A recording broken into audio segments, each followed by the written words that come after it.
Welcome to the deep dive. So today we're doing something a little different. We're zooming way in on one specific piece of gear. It's the PureLink PI4000-150 DVI cable, and we're going to unpack what it takes to make a simple cable worthy of, a professional installation claim. Right, and that's really the mission here. We're treating this product sheet like an engineering document. The whole challenge we're looking at is signal integrity, especially over distance.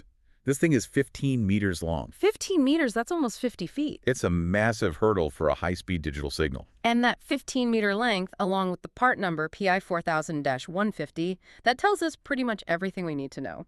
Oh, and for anyone using this in, say, government or defense, it's TAA compliant, which is a huge deal for those kinds of contracts. So let's start with what it actually does. At its core, it's a DVI single-link cable. It connects two DVI devices. But the key number, the most important spec, is its maximum reliable performance. We're talking 1920 by 1200 WXGA. WXGA, right? That's the absolute ceiling for a guaranteed signal over that distance.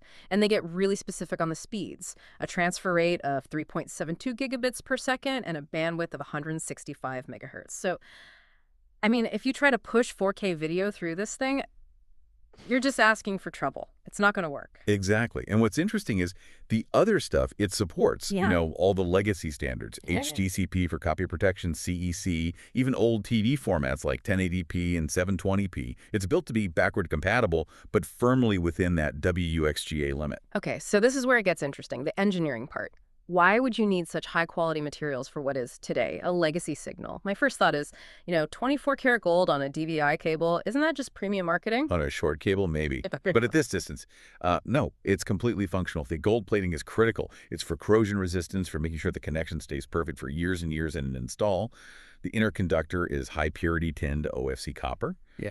But the gauge, 28 AWG, it's actually, it's relatively thin.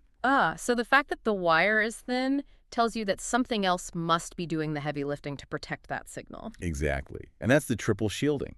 This isn't just about, stopping Wi-Fi interference. It's about preventing the digital signal from basically turning into analog static by the time it gets to the other end. And it's a serious defense. It is. You have two separate 100% sealed layers of aluminum foil. 2 layers. And then on top of that, a third layer, a 100% sealed braid. That's like an armored car for data, basically. Pretty much. And the outside of the cable is robust, too.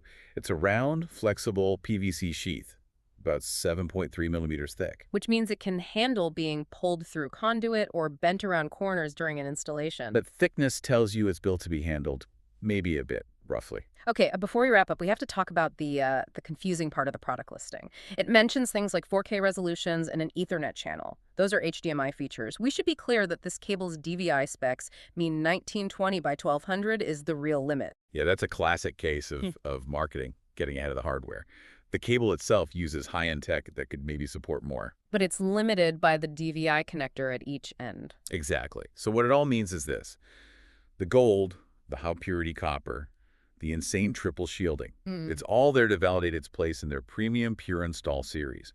Not for pushing crazy resolutions, but for absolute ironclad reliability in places where you can't have failure. So all those premium details, they translate directly into a guarantee for the user. You're paying for quality and a great price-to-performance ratio if signal failure is not an option. And that really makes you think, doesn't it? If it takes 24-karat gold and 3 layers of shielding just to keep a simple video signal clean over 15 meters, what does that imply about all the hidden, complex battles for signal integrity happening inside every single cheap connection and tiny chip you use every day?